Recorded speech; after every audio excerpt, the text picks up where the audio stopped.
국내 연구진이 세포 속 분리수거 시스템이라고 불리는 자가포식 현상으로 결핵균을 제거하는 원리를 밝혀냈습니다. 기존 치료제에 대한 내성을 없앤 새로운 결핵 치료제 개발에 도움이 될 것으로 기대되는데요. 충남대학교 의학전문대학원 미생물학교실 조은경 교수 전화로 연결해서 자세한 내용 알아보겠습니다. 교수님 안녕하십니까? 네, 안녕하세요. 네, 우리나라는 OECD 가입 국가 중에 결핵으로 인한 사망률이 가장 높은 것으로 나타났는데요. 이렇게 우리나라가 결핵에 취약한 이유 뭐라고 볼 수 있을까요?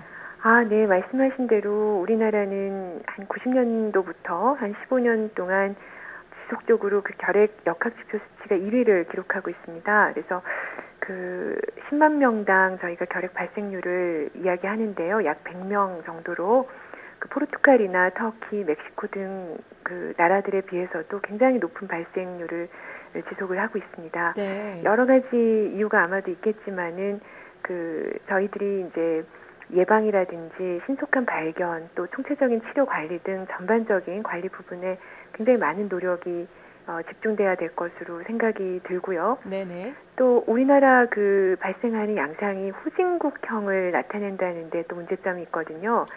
그래서 20, 30대 젊은 층에서 굉장히 높은 발생률을 나타내는 게 이제 후진국형인데 한창 일할 나이에 개인뿐 아니라 그 사회 경제적으로도 굉장히 손실이 큽니다. 그렇죠. 예, 고등학교에 그 해마다 매스컴을 통해서 그 결핵 집단 발병이 이제 보고가 되고 있는데요.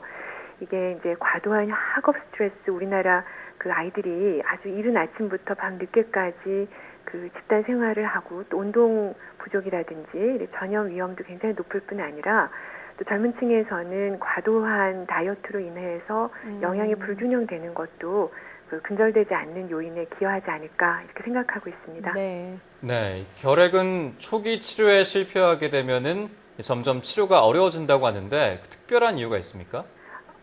네. 우선 결핵으로 진단이 되면은요, 그 초치료 6개월 요법을 이제 WHO에서도 권유를 하게 되는데요. 네.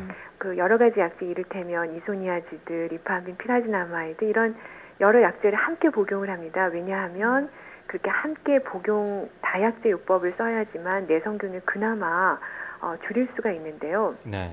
환자분들이 한 약을 한 2주 정도 드시고 나면 굉장히 몸 상태가 좋아지는 걸 느끼기 때문에 그 약을 이제 꾸준히 드시지 않는 것이 그 치료 실패의 가장 큰 원인이 되는 경우가 많습니다. 네. 예, 그 몸속에서는 계속해서 결핵균이 약제 내성하는 그 돌연 변이를 나타내게 되고요. 네. 그렇게 이제 약제 내성 돌연 변이를 갖고 있는 그런 내성균이 이제 계속 또 다른 사람에게 전염이 되기도 하거든요. 그렇게 되면은 이제 2차 약제, 1년, 2년, 오랫동안 약제를 사용하게 되고 부작용도 심하고요. 또 심지어는 수술까지도 고려를 하게 되고 또 더 문제가 되는 것은 극내성 결핵균이라고 해서요. 네. 현재 존재하고 있는 여러 가지 약제들에 대해서도 그 내성을 나타내는 그런 균까지도 지금 출현하고 있기 때문에 사실상 전 세계적으로도 아주 큰 문제라고 생각이 듭니다. 네. 자, 그런데 이번에 결핵균을 보다 효과적으로 억제할 수 있는 방법을 발견하셨는데요. 원리가 어떻게 됩니까? 네. 이 결핵균은 그 다른 세균과는 달리 아주 그 특별한 특징을 갖고 있는데요. 네. 그 사람의 면역세포 속에 숨어 들어가서 오랫동안 그 동면하는 형태로 저항하는 특성을 가지고 있습니다. 그래서 균을 그대로 공격을 하는 그런 항생제 개발은 또 다른 내성균을 유발시킬 수 있는 그런 위험이 있거든요. 저희는 그 면역세포에, 그러니까 결핵균이 숨어있는 면역세포의 힘을 이렇게 키워서 네. 결핵균 사멸 능력을 이제 향상시키고자 하는 그런 치료법이 되겠습니다. 저희가 이번 연구를 통해서 발견한 그 화합물은 이제 자가포식이라고 하는 현상을 직접 활성화시키고 그 자가포식은 최근에 그 많은 그 연구가 진행되고 있는 그 새로운 그런 분야가 되겠는데요. 네네. 예, 이제 저희가 이 세포가 스트레스를 받는 그 상황에서 그 세포가 살아야 되니까 자기 살을 먹는다, 자기 단백질 덩어리를 분해해서 에너지원으로 사용하는 일종의 분리수거 시스템이거든요. 말하자면 네. 세포가 이제 스스로 좀 청소를 진행해서 이렇게 살아남기 위한 생존 전략인데요. 그 자가포식을 활성화시켰을 때 숨어있는 결핵균까지도 이렇게 분리수거 시스템을 통해서 없앨 수 있다라고 하는 것이 이제 저희 그 연구의 그 핵심이 되겠습니다. 네, 알겠습니다. 그 약물의 내성을 보이는 결핵균에 제대로 대응할 수 있는 새로운 치료제 개발에 앞으로 도움이 될 것 같은데요. 네. 앞으로 어떻게 활용할 수 있을까요? 네, 물론 이제 저희가 바라기는 이 연구 자체가 약제 내성과 균 공격과는 무관하게, 그러니까 그 숙주세포의 자가포식 기능을 활성화시키기 때문에 네. 그 앞으로 그 내성 결핵 예방이나 치료에도 크게 이제 활용을 할 수 있으면 좋겠다고 생각을 하고 있고요.